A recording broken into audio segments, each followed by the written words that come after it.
Você sabe o que quer dizer sustentabilidade? Então, se pergunte. E o que é esse negócio de carbono zero? Se pergunte. Mas vamos lá, o que é sustentabilidade? É o seguinte, você produz X para X consumidores. E aí você já ouviu falar daquela tal da Agenda 2030, né? Que a maioria das pessoas dizem que não é. Ah, não é isso não. A Agenda 2030 é para outras coisas, evoluções para a humanidade. Ah, tá. E você acredita? Não. É diminuir mesmo o tanto de que tem. Só isso. É, porque não há tanta sustentabilidade assim hoje. O planeta não produz para tantos bilhões de pessoas. Você entendeu? Tá difícil. E aí vem aquela tal da eugenia. É, eles vão peneirar quem é útil e quem é peso. Entendeu? Lula vai lá no exterior e garganteia dizendo que o Brasil será uma potência igual à Arábia Saudita em combustíveis, em biocombustível e tal e tal. Gente, vamos só parar nisso aqui por um instante. Ser uma potência, o que isso exigiria? Grandes quantidades de terras desmatadas para plantar muito, mas muito cana e outros produtos para fazer o tal biocombustível. Muitas máquinas gastando óleo diesel para beneficiar isso tudo e para colher e para tudo, tá? E aí muito. Zero de carbono zero. E você cai nas conversas desse ser.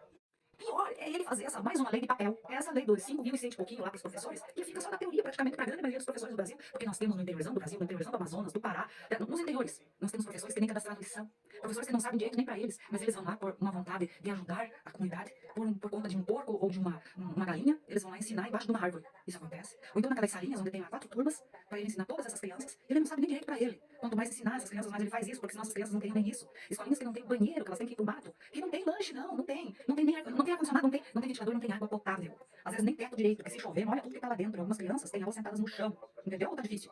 Você acha que esses professores ganham 5.100 pouquinho?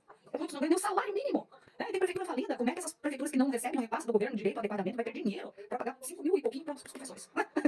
Não existe só professor de federal, só professor de escola pública, não. Existem vários tipos. Aí você vai ver aquele professor lá da pré-escolinha que não ganha, ganha o salário mínimo é muito. E ele tem que cuidar de um monte de criança uma vez só. Quando uma mãe não suporta, às vezes, cuidar de uma sozinha. Então você vê uma série de coisas ruins acontecendo no nosso ensinamento. E aí quando a gente vê o ser humano chegando a uma faculdade que não sabe o português direito, não sabe interpretar um texto, e ele consegue entrar na faculdade, e por causa às vezes, de cotas, ou sei lá por que ele consegue, porque cargas d'água ele entra na faculdade, e aí ele não tem capacidade de entender que estão fazendo uma lavagem cerebral nele. Aí ele entra no ser humano e sai o ET. Porque você vê aqueles malucos cheios de piercing, tatuagem, aquelas roupas estrambólicas, aquele cabelo colorido, né? Aquele cheiro de maconha dentro da universidade, símbolos erráticos pelas paredes pintadas, cheiro de urina, descaso total. Inclusive, tem muitas universidades no Brasil que não tem refeitório, que as bibliotecas estão totalmente defasadas, com livros de 50 anos atrás, computadores da época quase do ENIAC.